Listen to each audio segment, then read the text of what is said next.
Dicen que el matrimonio es una tumba donde muere el amor, pero nunca imaginé que mi propio esposo llevara 10 años cavando la mía con una pala escondida en su espalda. La traición no llega de enemigos lejanos, no aparece con una bandera de advertencia, llega de quien duerme a tu lado, de quien te besa por las mañanas mientras calcula fríamente cuánto vales en su cuenta bancaria. A veces, el cuchillo más afilado no es de acero, sino de silencio, sonrisas falsas y una paciencia aterradora. Y yo, Elena, estaba a punto de descubrir que mi vida perfecta no era más que un castillo de naipes construido sobre un precipicio. Elena estaba sentada frente a su escritorio de caoba, sumergida en un océano interminable de informes y correos electrónicos urgentes. A través de los grandes ventanales de su oficina en el centro de Madrid, el sol de primavera brillaba con una intensidad burlona, invitando a todos a pasear por el Retiro, a disfrutar de la vida. Pero dentro de esas 4 paredes de cristal, el aire era denso, cargado de electricidad estática y estrés. Se acercaba una auditoría crucial para la constructora. El tiempo era un lujo que nadie tenía, y cada empleado corría como si su vida dependiera de ello. El teléfono fijo sonó, rompiendo la concentración de Elena como un martillo golpeando un espejo. Al ver la extensión, suspiró. Era el jefe. Elena, necesito que vueles a Valencia hoy mismo. No hay discusión. El tiempo se nos echa encima. La voz del señor Velasco sonaba tensa, con ese tono de urgencia que no admitía réplicas. Hay proyectos vitales en la costa y tu presencia es crítica. Sin tu supervisión, los arquitectos locales se comerán el presupuesto. Elena sintió una punzada en el estómago. Conocía a Velasco, era un hombre propenso a la exageración dramática, pero esta vez su tono tenía un peso diferente. Señor Velasco, ¿hoy mismo? Pero necesito organizar el viaje, la familia, intentó objetar Elena, con la esperanza desvaneciéndose en su garganta. ¿Por cuántos días sería? ¿Un par de días quizás? Una semana, mínimo, sentenció él, destruyendo sus planes en un segundo. Es un proyecto de envergadura. Nadie más tiene tu ojo para los detalles. ¿Hay algún problema? ¿Puedes hacerlo o no? No, no hay problema. Por supuesto que iré, respondió ella, aunque su espíritu se hundió. Había colgado el teléfono con una sensación de pesadez. Había planeado tomarse unos días libres la próxima semana. Querían ir con Carlos y el pequeño Dani a la finca de su suegra, doña Carmen, en las afueras de Toledo. Dani, con sus 7 años y sus ojos grandes llenos de ilusión, se iba a llevar una decepción enorme. Adoraba esos viajes. Pero el deber llamaba. Y más que el deber, la necesidad. La familia vivía, en gran medida, gracias al sueldo de Elena. Como directora del estudio de arquitectura en una firma de prestigio, ganaba 3 veces más que Carlos. Él nunca decía nada abiertamente, nunca montaba una escena, pero Elena notaba esa tensión silenciosa, esa herida en su orgullo masculino que a veces se manifestaba en una mirada fría o en un silencio prolongado. Ella le había ofrecido 1000 veces ayudarle a buscar algo mejor, invertir en algún negocio para él, pero Carlos siempre se negaba con una dignidad frágil. Pasaré por contabilidad y luego a casa a hacer la maleta, se dijo a sí misma, tratando de recuperar el control. La despedida fue caótica y dolorosa. Correr a casa, lanzar ropa en una maleta, explicarle a un niño lloroso por qué mamá se iba otra vez. Dani era un niño bueno, inteligente, pero cada vez que veía la maleta de ruedas en el pasillo, sus ojos se llenaban de lágrimas que a Elena le rompían el alma en 1000 pedazos. Carlos, por su parte, mantuvo esa actitud estoica, casi indiferente, ayudando con lo mínimo, como si el viaje de su esposa fuera un alivio más que una ausencia. Cuando el taxi llegó, Elena miró hacia el balcón de su apartamento. Una extraña opresión se instaló en su pecho. No era el estrés habitual. Era algo más oscuro, más visceral. Una intuición, un sexto sentido que le gritaba que no se subiera a ese coche, que no se alejara de su hogar. ¿Será que va a pasar algo?, pensó mientras el taxi se alejaba hacia el aeropuerto de Barajas. ¿Y si le pasa algo a Carlos o a Dani? Durante el vuelo, mientras el avión ascendía y Madrid se convertía en una maqueta diminuta bajo las nubes, la ansiedad no disminuyó. Pensó en su matrimonio. No eran la pareja perfecta de las revistas, claro que no. Discutían, tenían rachas frías, pero siempre encontraban el camino de vuelta. O al menos, eso creía ella. Últimamente, Carlos estaba distante, como si viviera en una habitación separada dentro de su propia mente. Pero Elena lo atribuía a la rutina, al desgaste de 11 años de convivencia. Jamás imaginó que esa distancia no era vacío, sino que estaba llena de secretos. Aterrizó en Valencia y se sumergió en el trabajo como mecanismo de defensa. Días interminables de reuniones, visitas a obras, polvo, cascos de seguridad y cenas de negocios aburridas. Pero cada noche, en la soledad aséptica de su habitación de hotel, el presentimiento volvía. Hablaba con Carlos por teléfono. Él le contaba que ya estaban en la finca de Doña Carmen, que Dani estaba feliz corriendo por el campo, que estaban pescando en el río. Todo sonaba idílico. Demasiado idílico. Carlos sonaba relajado. Extrañamente feliz sin ella. Al quinto día, Elena logró un milagro.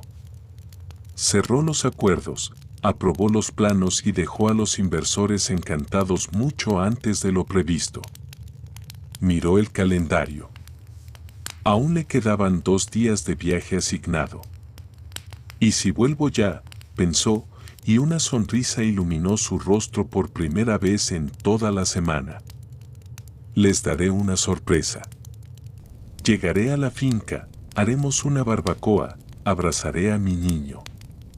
Cambió el billete de avión impulsivamente.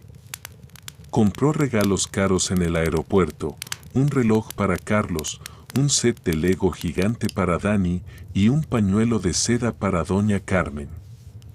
Aunque su suegra siempre había sido una mujer difícil, crítica y a veces mordaz, Elena nunca dejaba de intentar comprar su afecto o, al menos, su paz. El viaje de vuelta fue una mezcla de agotamiento y emoción. Alquiló un coche en Madrid y condujo hacia Toledo mientras el sol comenzaba a caer, tiñendo los campos de Castilla de un dorado melancólico.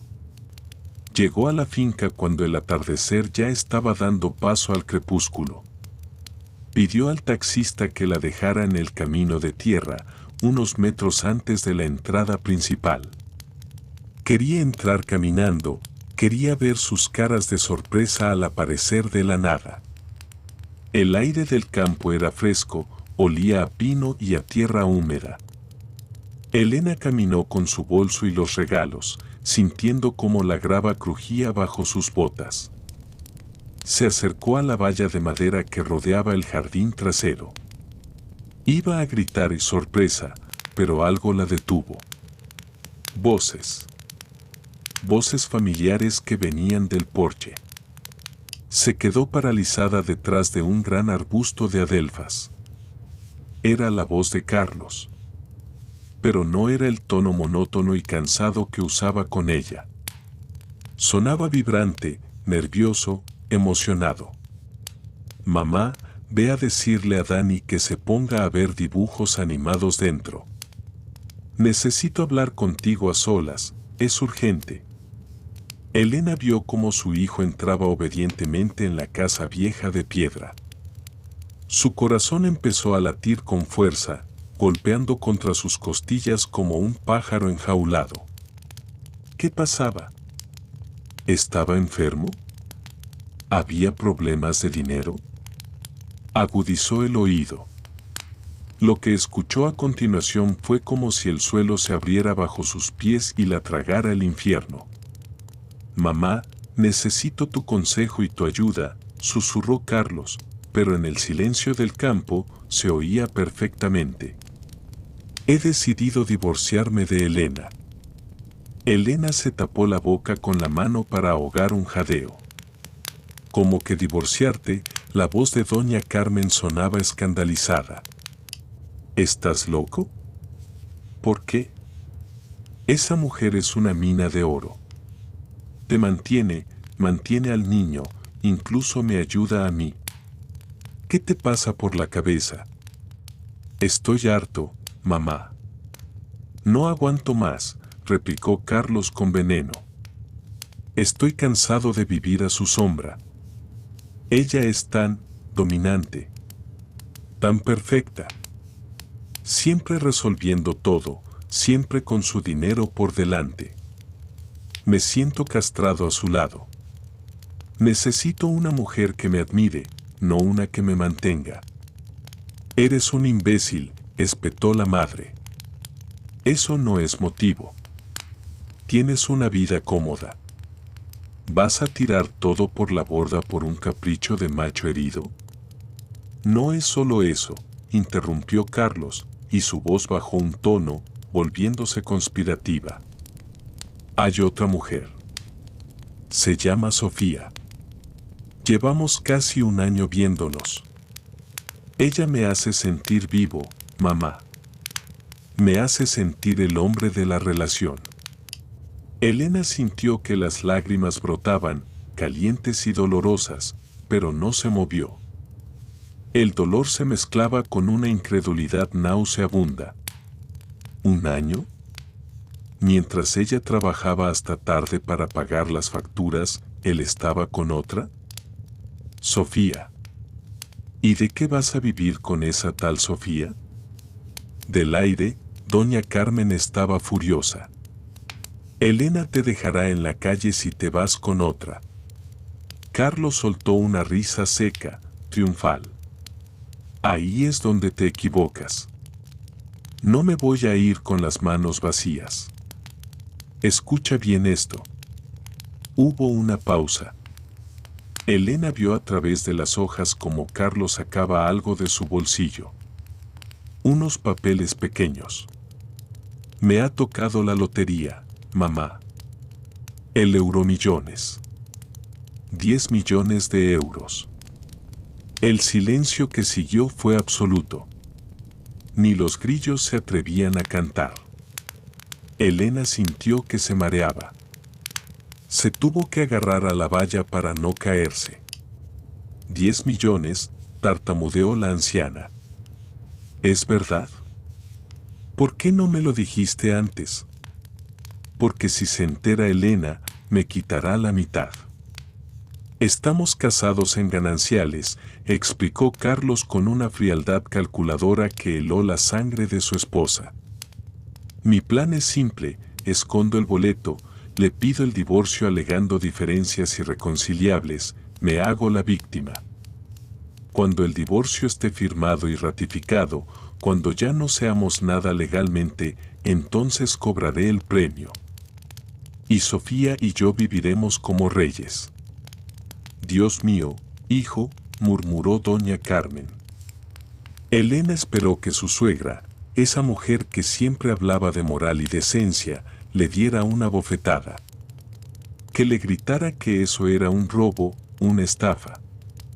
Pero doña Carmen suspiró y su tono cambió.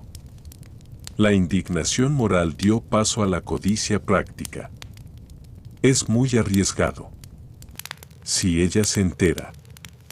No se enterará. Nadie lo sabe. Solo tú y yo. Sofía sabe que tengo un plan, pero no sabe la cantidad exacta ni dónde está el boleto, dijo Carlos. Toma. Guárdalos tú. Aquí hay varios boletos falsos y el verdadero. El que tiene la pequeña marca roja en la esquina es el ganador.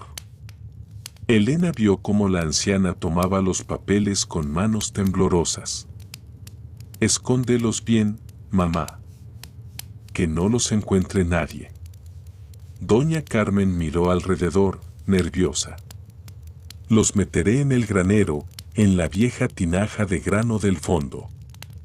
Nadie mete la mano ahí desde que murió tu padre. Estarán seguros entre la avena vieja. Bien. Mañana volvemos a Madrid y empiezo el teatro. Seré frío, distante. Haré que ella misma quiera el divorcio si es posible. Pero pase lo que pase, ese dinero es mío. Me lo merezco por aguantarla tantos años. Elena dejó de escuchar. El mundo se había vuelto gris. El hombre al que había amado, el padre de su hijo, no solo la engañaba con otra mujer, sino que planeaba despojarla, humillarla y robarle un futuro que, por ley y moral, también le pertenecía a su familia. Aguantarla. Esa palabra resonó en su mente como un eco maldito. Todo su esfuerzo, todo su sacrificio, reducido a una carga que él aguantaba. En ese momento, algo dentro de Elena se rompió. Pero no fue el tipo de rotura que te deja inválida. Fue como cuando se rompe una presa. El dolor inmenso, líquido y abrasador, dio paso a algo mucho más frío, duro y cortante. Se secó las lágrimas con el dorso de la mano. No iba a entrar ahí a gritar. No iba a hacer una escena de mujer histérica para que ellos se rieran de ella. No. Ellos jugaban sucio. Ellos querían guerra. Elena miró hacia el granero oscuro al otro lado del patio. La tinaja de grano. 10 millones de euros. Dio un paso atrás, alejándose de la valla, fundiéndose con las sombras de la noche. Su respiración se calmó. Su pulso se estabilizó. Ya no era la esposa amante y sacrificada. En la oscuridad de esa finca, Elena había muerto y alguien nuevo estaba naciendo. Alguien capaz de devolver el golpe con el doble de fuerza. La oscuridad de la finca ya no me daba miedo. Lo que me aterraba era la claridad con la que de repente veía mi vida. Allí, escondida entre las adelfas, con el olor a jazmín mezclándose con el sabor amargo de la bilis en mi boca, dejé de ser la esposa. En ese instante, me convertí en un fantasma, en un observador invisible de mi propia tragedia. Carlos y su madre entraron en la casa. Las luces de la cocina se encendieron, proyectando sombras largas sobre el jardín. Podía imaginar a doña Carmen sirviéndole un té, tranquilizándolo, diciéndole que todo saldría bien, que su plan era perfecto. Ilusos. No sabían que el factor caos acababa de despertar en su propio patio trasero. Tenía que actuar. Y tenía que hacerlo rápido. El dolor seguía ahí, un dolor agudo en el pecho, como si me hubieran arrancado el corazón sin anestesia, pero mi mente de arquitecta empezó a funcionar con una precisión gélida. Estructura, cimientos, puntos de carga. Mi matrimonio era un edificio en ruinas, condenado a la demolición. Pero yo no iba a ser quien quedara atrapada bajo los escombros. Esperé. Esperé una eternidad. Cada minuto se sentía como una hora. El frío de la noche toledana calaba mis huesos, pero no me moví. Esperé a que las luces se apagaran, una por una. Esperé a que el silencio absoluto envolviera la finca, roto solo por el ladrido lejano de un perro. Cuando estuve segura de que dormían, salí de mi escondite. Mis piernas temblaban, no por el frío, sino por la adrenalina. Me dirigí al granero.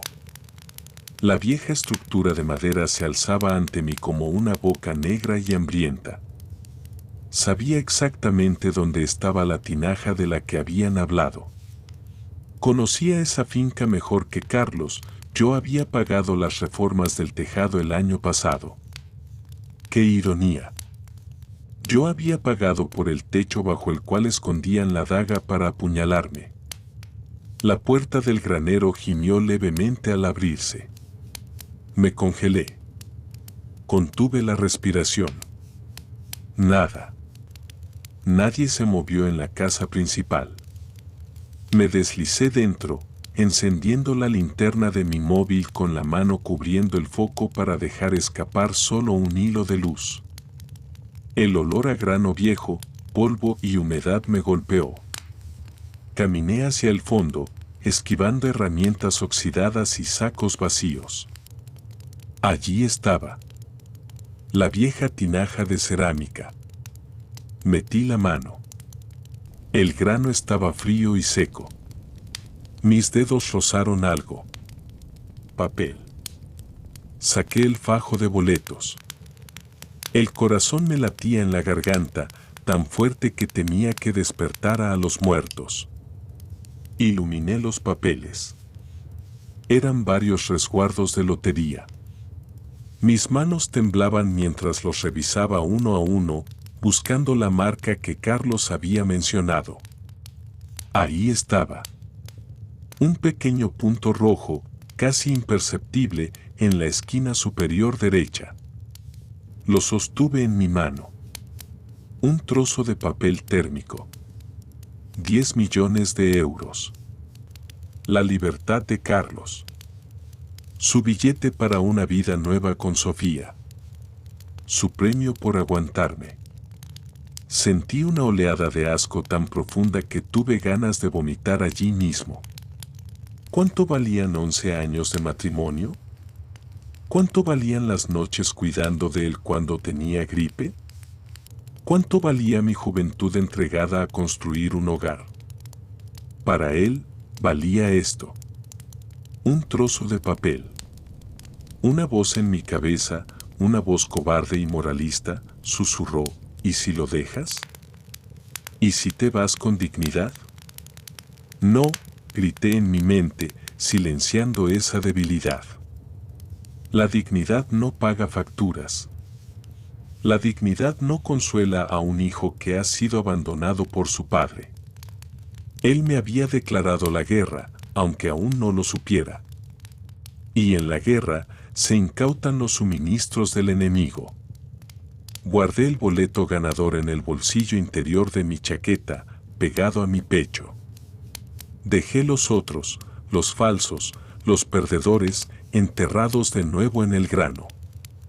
Dejé todo exactamente como estaba. Alicé la superficie. Borré mis huellas en el polvo del suelo mientras retrocedía hacia la salida.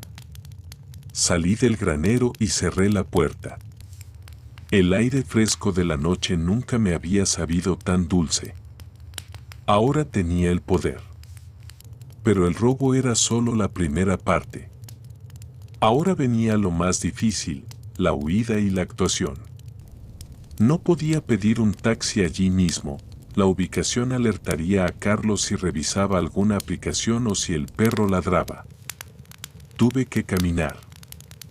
Caminé 5 kilómetros por el sendero de tierra hasta llegar a la carretera nacional, donde había una gasolinera 24 horas.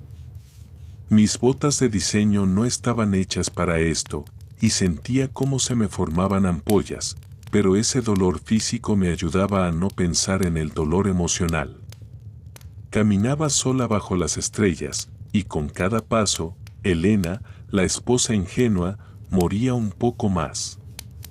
En su lugar, nacía una estratega. Recordé a mi padre, un viejo maestro de ajedrez que siempre me decía, Elena, el mejor movimiento es el que tu oponente no ve venir hasta que ya es jaque mate. Carlos creía que estaba jugando contra un peón. No sabía que yo era la reina. Desde la gasolinera llamé a un servicio de transporte privado. El viaje de vuelta a Madrid fue borroso. Llegué a mi apartamento de madrugada. Estaba vacío, silencioso. El hogar que habíamos construido juntos se sentía ahora como un escenario de cartón piedra. Me duché, frotándome la piel con fuerza, intentando quitarme la suciedad del granero y la sensación de traición que se me pegaba como brea. No dormí. Me senté en la cocina con una taza de café negro, mirando el boleto sobre la mesa. Lo memoricé. Luego, lo guardé en mi caja fuerte personal, detrás de unos planos antiguos que Carlos jamás miraría. A las 8 de la mañana, marqué el número de mi marido. Tenía que sonar convincente. Tenía que mentir mejor que él. Sí. Contestó Carlos con voz adormilada. Carlos, mi voz salió ronca, débil. No tuve que fingir mucho. El agotamiento y el llanto contenido hicieron el trabajo. Ya estoy en casa. ¿En casa? Su tono cambió de sueño a sorpresa y luego a una sutil decepción. Pensé que tenías 2 días más en Valencia. Terminamos antes, tosí un poco. Decidí coger el vuelo nocturno para no dormir otra noche en el hotel, pero creo que fue un error. Me siento fatal. Creo que he cogido un virus o algo. Estoy destrozada. Vaya, hubo una pausa. Podía oír los engranajes de su cerebro calculando si esto afectaba sus planes. ¿Y qué vas a hacer? Nada, meterme en la cama. Solo quería avisarte. Quedaos en la finca, disfrutad del domingo. Yo no soy compañía para nadie ahora mismo. Entiendo. Bueno, nosotros volveremos hoy de todas formas. Dani tiene colegio mañana. Está bien. Conducid con cuidado. Colgué. El primer movimiento estaba hecho. Ahora venía la espera. Cuando llegaron por la tarde, yo estaba en la cama, sin maquillaje, pálida, fingiendo dormir. Escuché la puerta abrirse. Escuché los pasos de Dani corriendo por el pasillo. «Mami», gritó, irrumpiendo en la habitación. Abrí los ojos y vi a mi hijo. Fue el momento más duro. Quería abrazarlo y llorar, decirle que su padre era un monstruo. Pero no podía. Tenía que protegerlo. Le sonreí débilmente y extendí los brazos. Hola, mi amor. Cuidado, que mamá tiene bichitos y no te quiere contagiar. Carlos entró detrás de él. Lo miré. Realmente lo miré. Era el mismo hombre de siempre, alto, con esa camisa azul que yo le había regalado, el pelo un poco despeinado. Pero ahora veía los detalles que antes el amor me ocultaba. La mandíbula tensa. La mirada huidiza. La forma en que se quedó en el umbral de la puerta, como si entrar en nuestra habitación le repugnara. «Hola, cariño», dijo, con esa falsedad ensayada. «¿Cómo estás? Tienes mala cara». «Me siento como si me hubiera pasado un camión por encima», respondí, dándome la vuelta para evitar su beso. Él no insistió. De hecho, pareció aliviado. «Voy a hacer té. ¿Quieres uno?» «Sí, gracias». Me quedé escuchando cómo se movían por la casa. La normalidad de la escena era terrorífica. Dani contándole cosas del colegio, Carlos llenando la tetera. Una familia feliz. Una mentira absoluta. Durante las siguientes 4 semanas, mi vida se convirtió en una actuación digna de un Oscar. Vivir con el enemigo es una tortura china. Cada buenos días, cada cena compartida, cada vez que él se sentaba en el sofá a mirar el móvil sonriendo levemente, cegaramente mensajeándose con Sofía, era una puñalada. Pero yo tenía una misión. Aprovechaba cada momento que él estaba en la ducha o bajaba a tirar la basura para recopilar información. No necesitaba el boleto, eso ya lo tenía. Necesitaba blindarme. Revisé nuestras cuentas conjuntas. Como sospechaba, él no había aportado casi nada en los últimos meses. Todo su sueldo desaparecía en supuestos gastos personales, gasolina, almuerzos. Sofía debía ser cara. Hice copias de sus extractos bancarios. Busqué en su ordenador portátil cuando se lo dejó encendido. Encontré reservas de hoteles, facturas de restaurantes en los que supuestamente él estaba trabajando hasta tarde. Guardé todo. Cada mentira documentada. No para el divorcio, en España ya no hace falta probar la infidelidad para divorciarse, sino para mi propia conciencia. Para confirmar que no estaba loca, que mi venganza era justa. Lo más difícil era interpretar el papel de la esposa sumisa y aburrida que él describió a su madre. Dejé de proponer planes. Dejé de hablar de mi trabajo. Me volví gris. Quería que él se sintiera seguro, que creyera que su victoria estaba garantizada. Carlos se relajó. Empezó a llegar más tarde.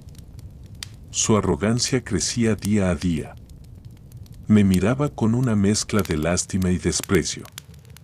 Yo le devolvía una mirada mansa, mientras por dentro afilaba el cuchillo.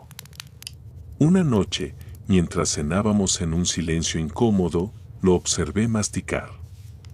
Pensé en los 10 millones. Pensé en Sofía, esa mujer sin rostro que creía haber ganado la lotería. Pensé en mi suegra, guardando papeles inútiles en una tinaja de grano. Me di cuenta de algo poderoso, ya no lo amaba. El odio había quemado el amor tan rápido que solo quedaban cenizas. Y de esas cenizas estaba surgiendo una claridad cristalina. No necesitaba su dinero. Yo ganaba bien. Yo era exitosa. Pero no iba a permitir que él se riera de mí. No se trataba de codicia, se trataba de justicia poética.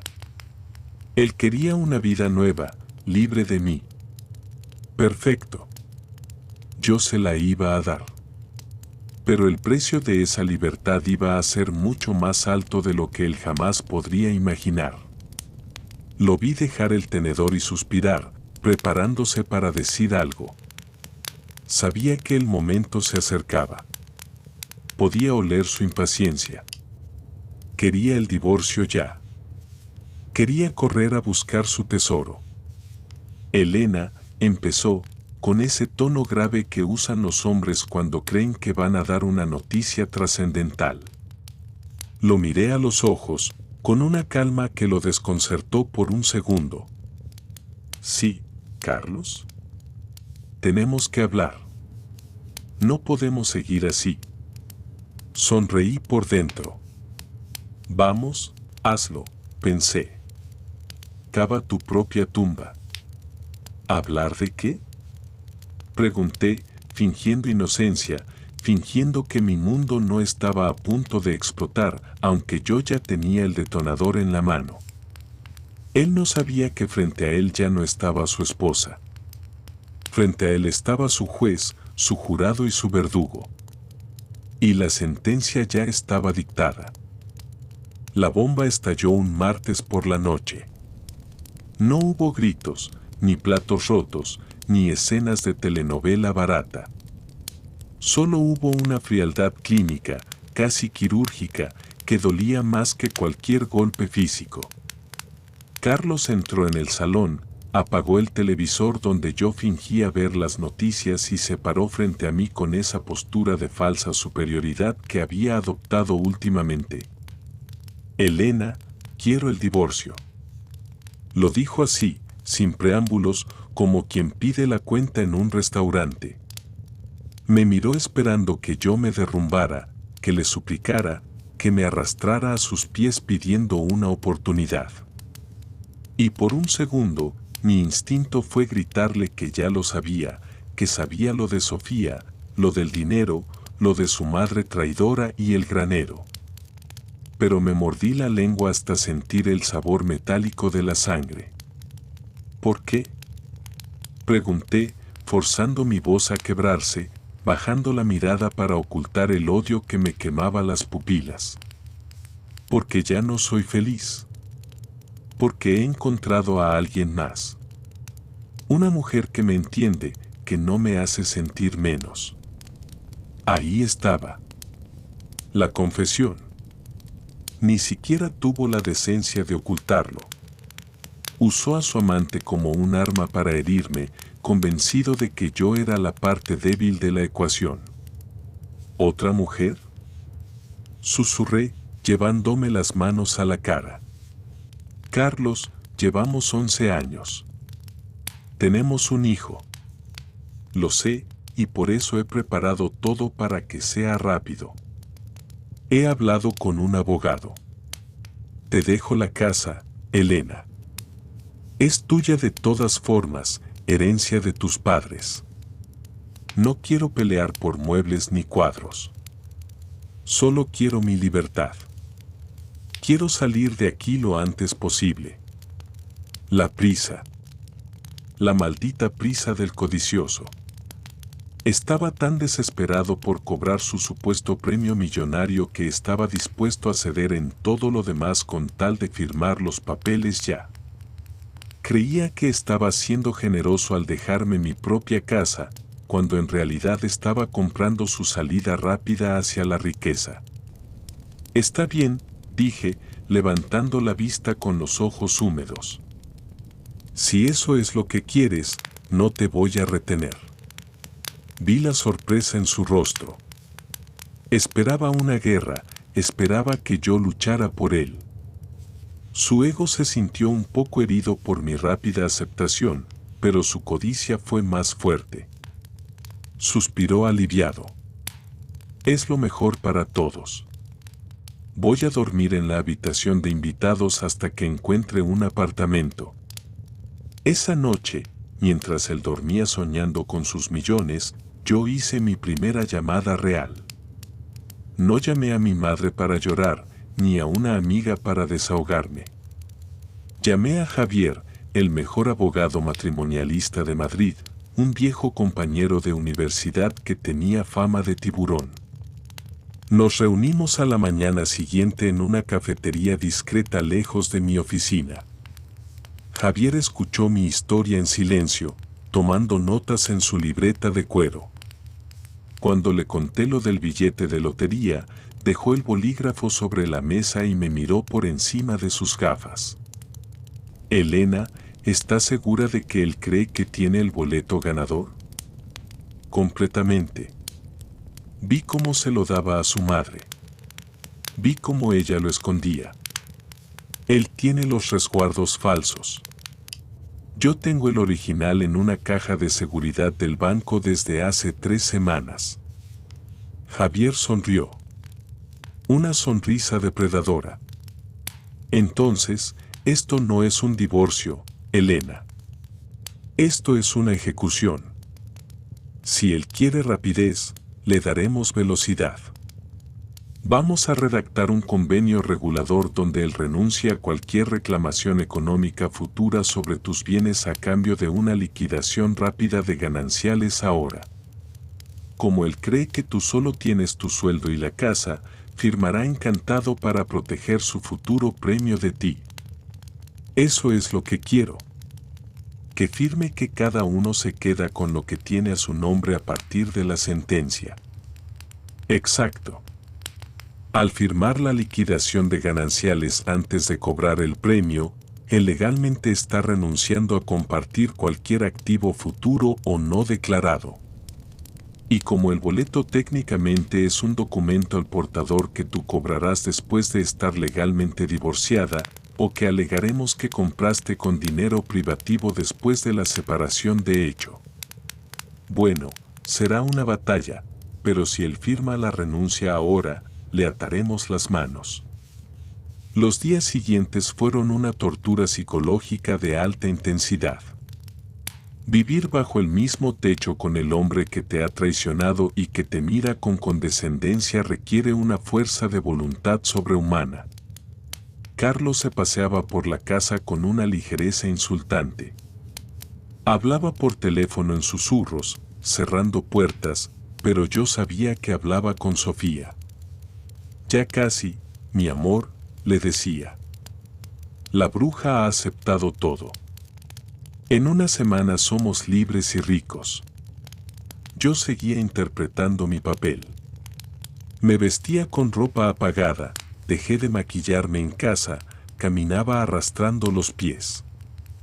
Cocinaba sus platos favoritos y se los servía en silencio, como una mártir. Quería que se sintiera tan seguro, tan superior, que no viera el abismo que se abría a sus pies. Una tarde, llegó a casa con cajas de cartón. Empezó a empacar sus cosas. Libros, ropa, sus trofeos de pádel. Dani lo miraba desde la puerta de su cuarto, con esa mirada triste y confundida que tienen los niños cuando su mundo se desmorona. «Papá, ¿por qué te llevas tus cosas?», preguntó el niño. «Porque papá se va a vivir a otro sitio, campeón», respondió Carlos sin dejar de doblar una camisa. «Pero nos veremos los fines de semana». «¿Es porque ya no quieres a mamá?». Carlos se detuvo un segundo. Me miró. Yo estaba en el pasillo, con los brazos cruzados, esperando su respuesta. «Es porque los adultos a veces necesitan espacio. No tiene nada que ver contigo». Mentiroso. Cobarde. Tenía todo que ver con él, con su egoísmo. Me acerqué a Dani y lo abracé, protegiéndolo de la toxicidad de su padre. «Vete, Carlos», dije con voz firme. «Si vas a irte, vete ya. No alargues esto. No le hagas más daño al niño». Él cerró la última caja con brusquedad. «Mañana vendrá la mudanza a por el resto. Mis abogados te enviarán el convenio regulador esta tarde. Fírmalo y acabemos con esto». «Lo firmaré», aseguré. «No quiero nada de ti. Solo quiero que nos dejes en paz». Él soltó una risa corta, incrédula. «Tranquila, no me verás el pelo. Voy a tener una vida muy ocupada». Salió por la puerta arrastrando su maleta, sin mirar atrás, sin darle un último beso a su hijo. Cuando la puerta se cerró, sentí que el aire volvía a entrar en mis pulmones. El primer paso estaba completo. Él estaba fuera de la casa. Esa misma noche, recibí el documento de sus abogados. Lo leí con Javier por videollamada. Era tal como esperábamos. Carlos renunciaba a la vivienda familiar, renunciaba a la pensión compensatoria, obviamente, él se creía millonario y solicitaba un régimen de visitas estándar para Dani. Pero la cláusula más importante, la que Javier había sugerido insertar sutilmente a través de una negociación previa, estaba allí. Ambas partes declaran que no existen otros bienes gananciales pendientes de liquidar y renuncian a cualquier reclamación futura sobre el patrimonio de la otra parte una vez firmada la sentencia de divorcio. Firmé el documento digitalmente con una satisfacción que me hizo temblar la mano. «Está hecho, Javier». «Bien. Ahora solo queda esperar la fecha del juicio para ratificarlo. Será un trámite rápido». Pero la espera no fue fácil. Sofía, la amante, empezó a impacientarse.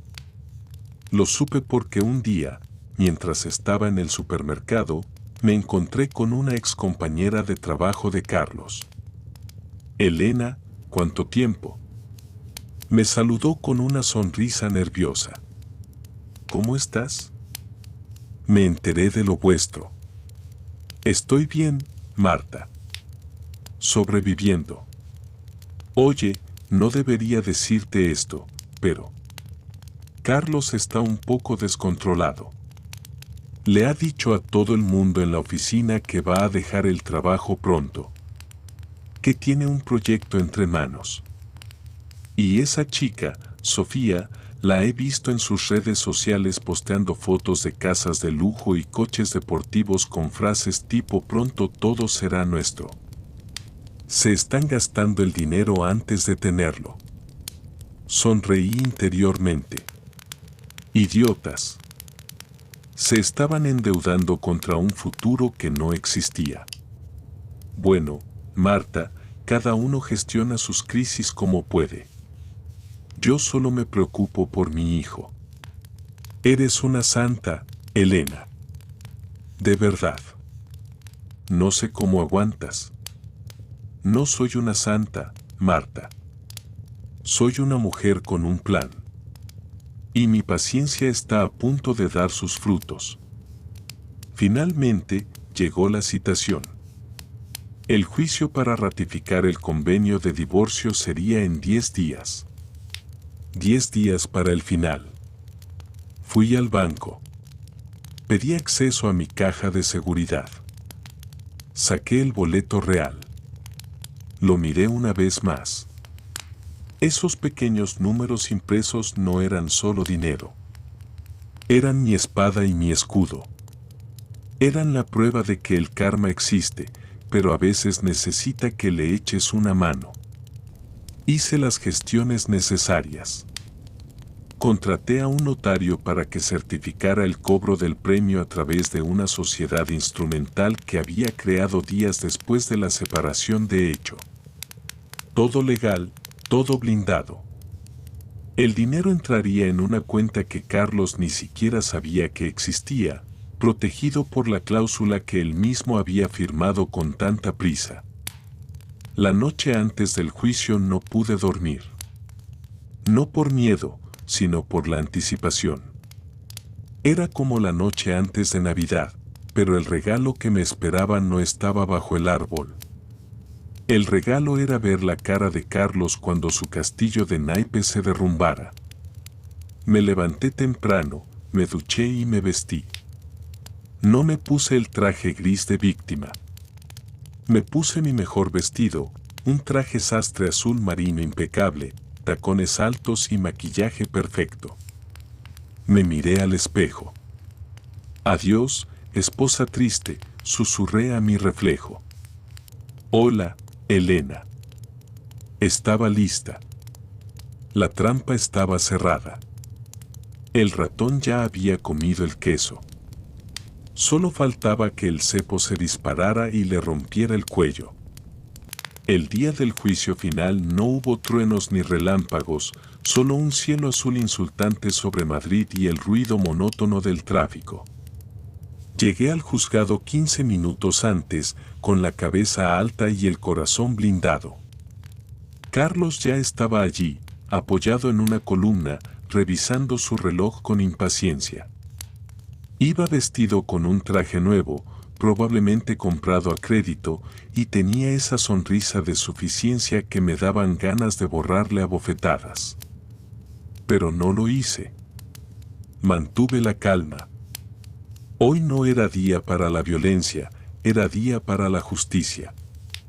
Entramos en la sala. El juez, un hombre mayor con cara de aburrimiento crónico, revisó los papeles. Todo era un trámite. Mutuo acuerdo, ratificación del convenio, disolución del vínculo matrimonial. Palabras frías para describir el fin de una vida compartida. Carlos firmó con una rapidez pasmosa. Casi rompe el papel con la fuerza del bolígrafo. Ni siquiera leyó la letra pequeña, esa que mi abogado Javier había blindado tan bien.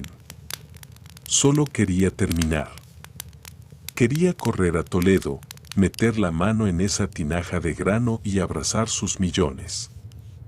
Cuando llegó mi turno, mi mano no tembló. Firmé. Con esa firma, no solo me liberaba de él, sino que sellaba su destino. El juez golpeó el mazo. Queda disuelto el matrimonio. Esas 3 palabras resonaron en la sala vacía. Carlos soltó un suspiro sonoro, se levantó y ni siquiera miró al juez. Se giró hacia mí. Bueno, Elena. Se acabó. Sí, Carlos. Se acabó, respondí, recogiendo mi bolso con tranquilidad. Salimos del edificio. En la escalinata, bajo el sol del mediodía, él no pudo contenerse. Necesitaba darme la estocada final. Se detuvo, se puso las gafas de sol y me miró con esa arrogancia que había estado cultivando durante meses. ¿Sabes? En el fondo me das pena, dijo, negando con la cabeza. Te quedas con tu trabajo aburrido, con la casa vieja, cuidando al niño sola. Mientras yo, bueno, digamos que el destino me tiene preparadas grandes cosas. No pude evitarlo. Una risa suave, genuina, escapó de mis labios. ¿Grandes cosas? Pregunté, mirándolo fijamente a los ojos a través de sus gafas oscuras. ¿Te refieres a los 10 millones de euros del Euromillones? Su sonrisa se congeló. Se quedó petrificado, como si le hubiera caído un rayo encima. Se quitó las gafas lentamente y vi el pánico puro inundar sus pupilas. ¿Qué has dicho?, balbuceó. Su voz había perdido toda la fanfarronería. Hablo del boleto que escondiste en la tinaja de grano de tu madre. El que tiene la marca roja en la esquina. El que ibas a usar para huir con Sofía y dejarme a mí y a tu hijo con las migajas. Carlos se puso pálido, del color de la cera. Miró a su alrededor, paranoico, como si esperara que la policía saltara de los arbustos. ¿Tú lo sabías?, susurró, y luego su rostro se contorsionó de ira. Se acercó a mí, amenazante. Si tocas ese boleto te mato. Es mío. Lo gané yo. Tranquilo, Carlos, di un paso atrás, manteniendo la compostura. No hace falta que grites. Y no es tuyo.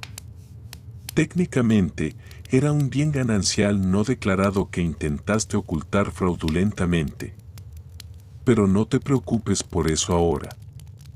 Voy a ir ahora mismo a buscarlo. Gritó, girándose para correr hacia su coche. No te molestes, le lancé la frase como un lazo, deteniéndolo en seco. Ya no está allí. Se giró lentamente, con los ojos desorbitados. ¿Qué? Fui a la finca la misma noche que volviste de Valencia. Te escuché hablar con tu madre. Escuché cómo planeabais traicionarme. Entré en el granero mientras dormíais y me llevé el boleto real. Dejé los falsos allí, para que durmieras tranquilo estos meses. Ladrona. Aulló, abalanzándose hacia mí. Mi abogado, Javier, que estaba a unos metros esperando, dio un paso al frente, interponiéndose. Carlos se frenó, respirando agitadamente. Devuélvemelo. Es mi dinero. Te voy a denunciar. ¿Denunciarme? Solté una carcajada seca. Adelante, Carlos. Ve a la policía.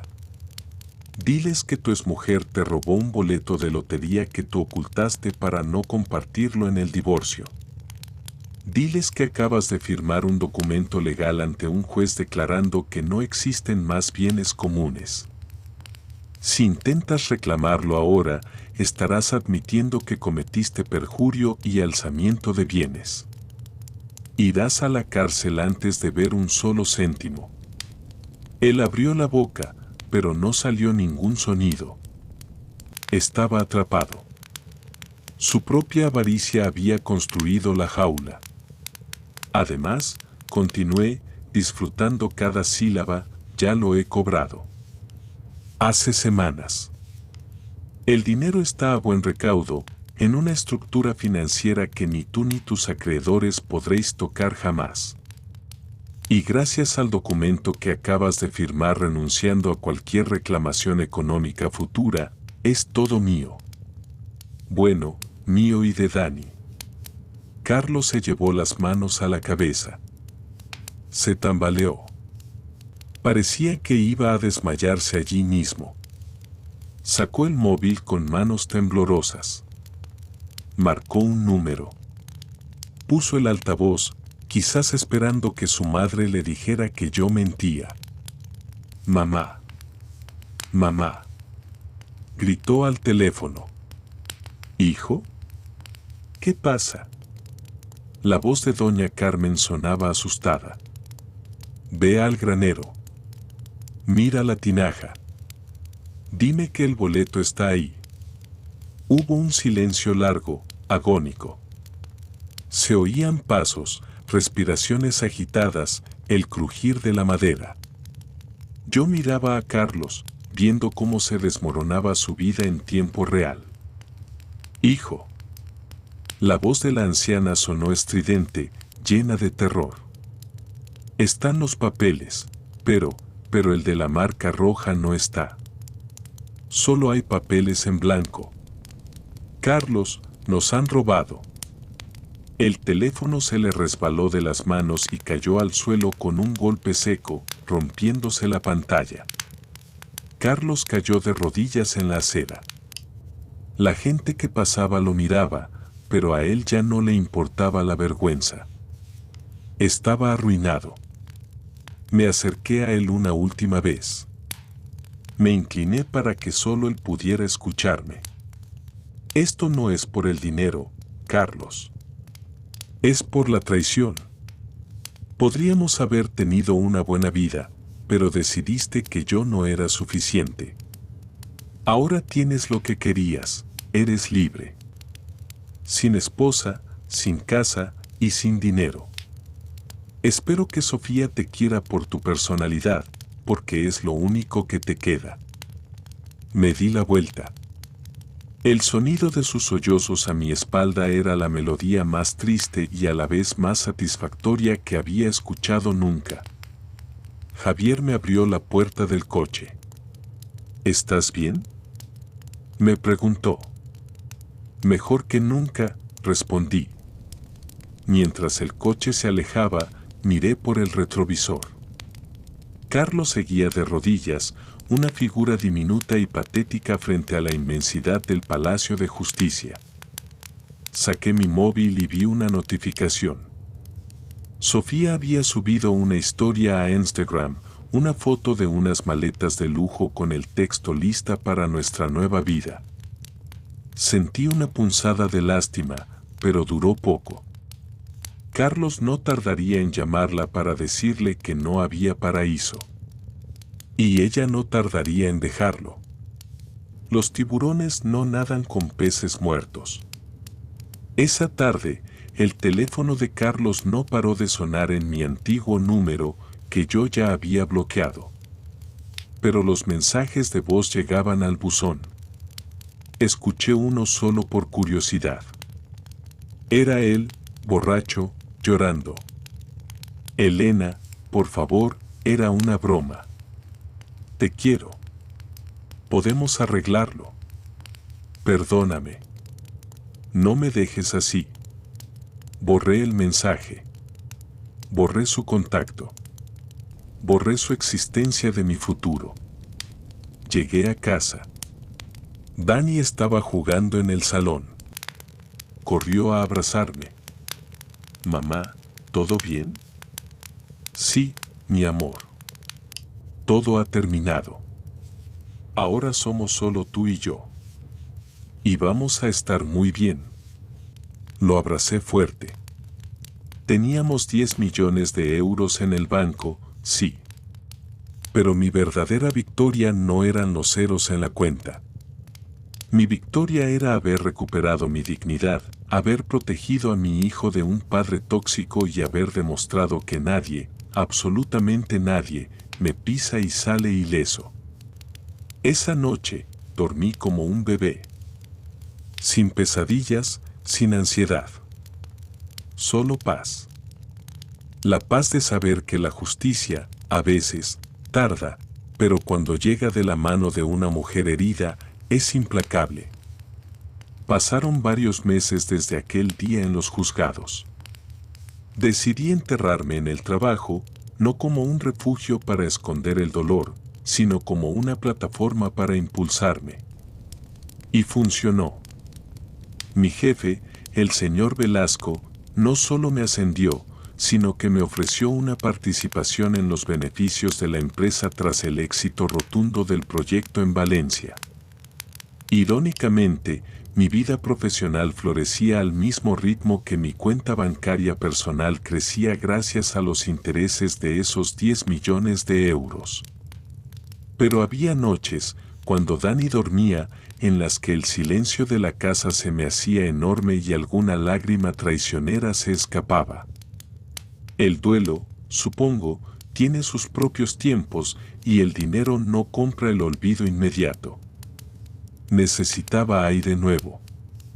Necesitaba alejarme de Madrid, de los recuerdos, de todo. Así que planeé unas vacaciones. No unas vacaciones cualquiera, sino el viaje. Compré billetes para Portugal. Siempre había soñado con llevar a Dani a Lisboa y a Cabo da Roca, ese lugar mágico del que mi padre me hablaba cuando era niña, el fin del mundo y el comienzo del mar, decía él. La noche antes del viaje, estaba terminando de cerrar las maletas. Dani, emocionado, ya dormía soñando con aviones. Eran casi las 11 de la noche cuando mi teléfono vibró en la mesita de entrada. Un número desconocido. Sentí una punzada en el estómago. A esas horas, nada bueno suele llamar a tu puerta. Sí. Contesté con voz firme, pero bajando el tono para no despertar al niño. Hola, Elena. Era él. Carlos. Su voz sonaba diferente. Pastosa, rota, quizás por el alcohol o la desesperación. ¿Qué quieres? Pregunté, sintiendo como mi pulso se aceleraba, no por amor, sino por una mezcla de asco y alerta. Tenemos que hablar. Por favor. Creo que ya nos dijimos todo en el juzgado. Y creo recordar que mi abogado te pidió que no me contactaras. Elena, es importante. Hubo una pausa, un suspiro tembloroso. He cometido un error. Un error terrible. He perdido lo más importante de mi vida. Sin ti, mi mundo es gris. He intentado olvidarte, he intentado seguir adelante, pero no puedo. No entiendo, le corté, fría como el hielo. ¿Y tu nueva vida? ¿Y Sofía? ¿No erais la pareja del año a punto de gastar millones? Sofía me dejó, dijo Carlos, con un tono que pretendía dar lástima. Me dejó en cuanto supo que no había dinero. Pero eso no importa. Me di cuenta de que ella no valía nada. Me di cuenta de que te quiero a ti y a Dani. Sois mi familia. Por un segundo, una fracción de segundo infinitesimal, sentí pena. Imaginé a ese hombre, derrotado, solo en un apartamento barato, dándose cuenta de su estupidez. Casi sentí compasión. Elena, sé que fui un imbécil. Fui egoísta. Pero dame una oportunidad. Podemos empezar de cero. Te prometo que cambiaré. Estaba a punto de responderle, de decirle que lo pensaría o simplemente colgar, cuando escuché algo. Fue muy leve. Un susurro al otro lado de la línea, tapado malamente por la mano sobre el micrófono. ¿Se lo está tragando? Dile que lloras por el niño.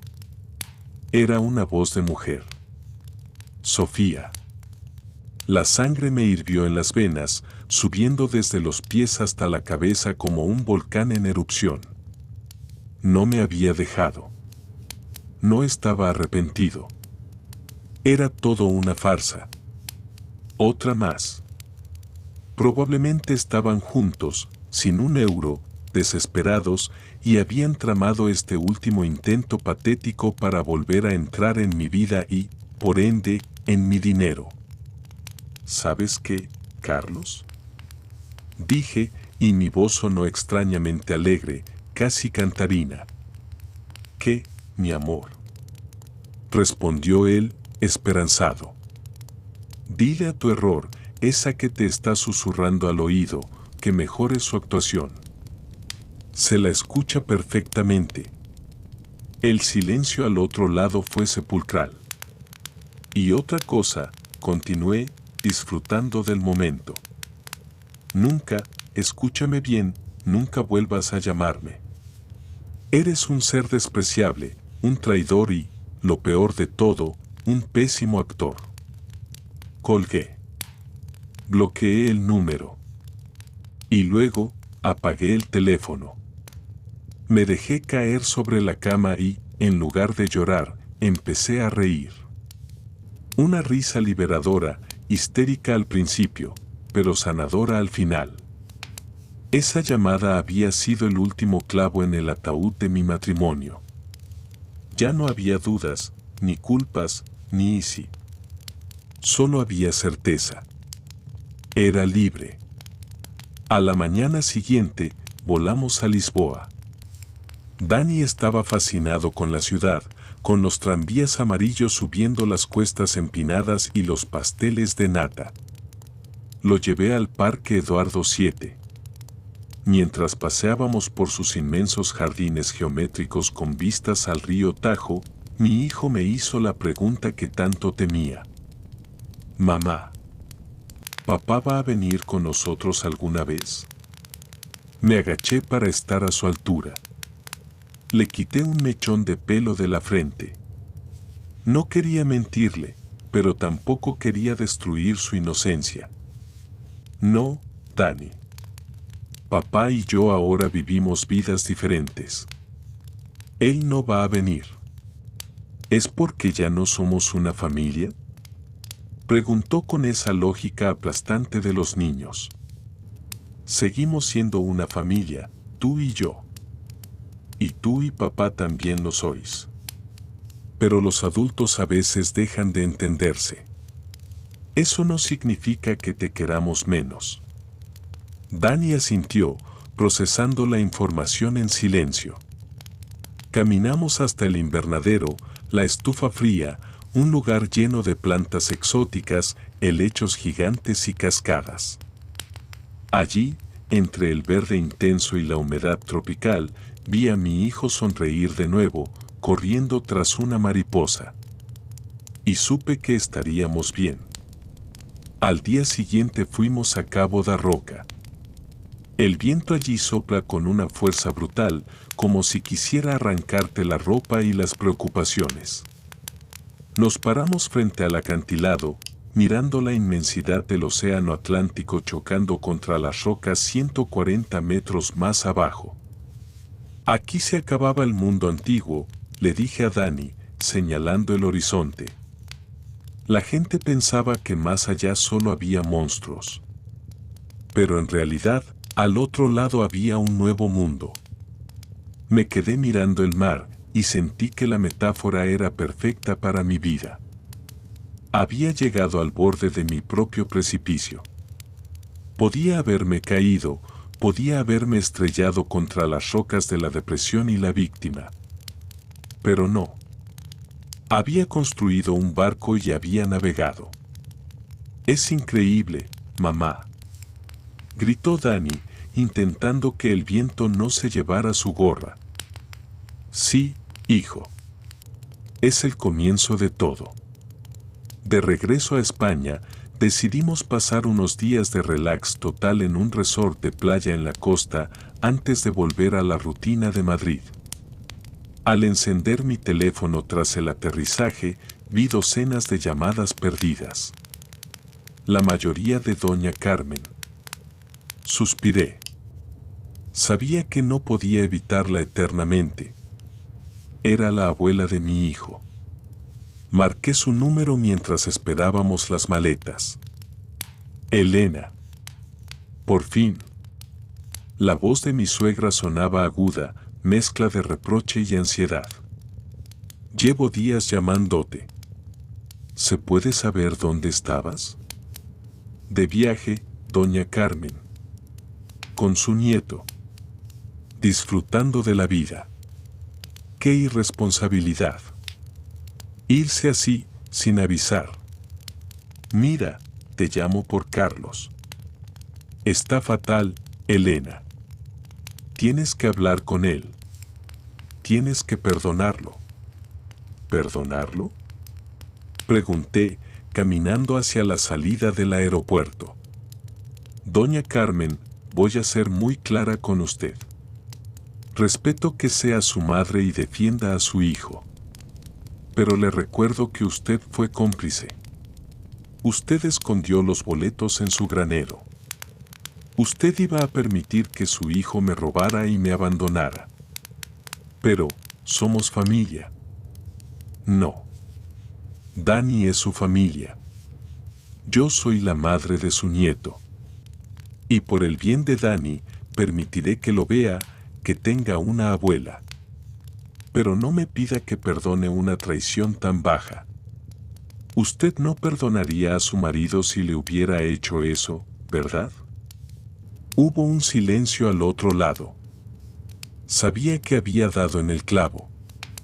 Doña Carmen era una mujer orgullosa, sabía perfectamente que ella habría quemado el granero con el marido dentro. No intente arreglar lo que su hijo rompió, Doña Carmen. Si quiere ver a Dani, organizaremos visitas. Pero mi relación con Carlos y con usted es estrictamente cordial y distante a partir de ahora. Adiós. Colgué.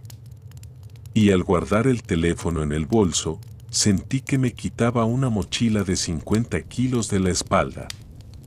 Llegamos al resort. El mar estaba en calma, un espejo azul bajo el sol del mediodía. Me senté en una tumbona mientras Dani corría hacia la orilla para construir castillos de arena. Cerré los ojos, sintiendo el calor del sol en la cara. Escuchaba el sonido rítmico de las olas. Inhalé profundamente, llenando mis pulmones de salitre y libertad. Pensé en todo lo que había pasado. La traición, el dolor, la rabia, la venganza. Todo parecía ahora una película lejana, algo que le había pasado a otra persona. Yo ya no era esa mujer asustada que se escondía detrás de unas adelfas en Toledo. Abrí los ojos y miré a mi alrededor. A unos metros, un hombre leía un libro bajo una sombrilla. Levantó la vista, me vio observándolo y sonrió. Una sonrisa franca, tranquila. Le devolví la sonrisa. No porque buscara nada, sino porque podía. Porque mi corazón, que creí roto para siempre, volvía a latir con un ritmo propio, fuerte y constante. Miré a mi hijo, mi verdadero tesoro, riendo mientras una ola le mojaba los pies. Tenía dinero, sí. Tenía éxito. pero lo más importante era que me tenía a mí misma. Había cruzado el infierno y había salido no solo viva, sino renacida. La venganza había sido dulce, pero la libertad era el verdadero premio gordo. Y esto, me dije a mí misma mientras me ajustaba las gafas de sol, es solo el principio de mi mejor temporada.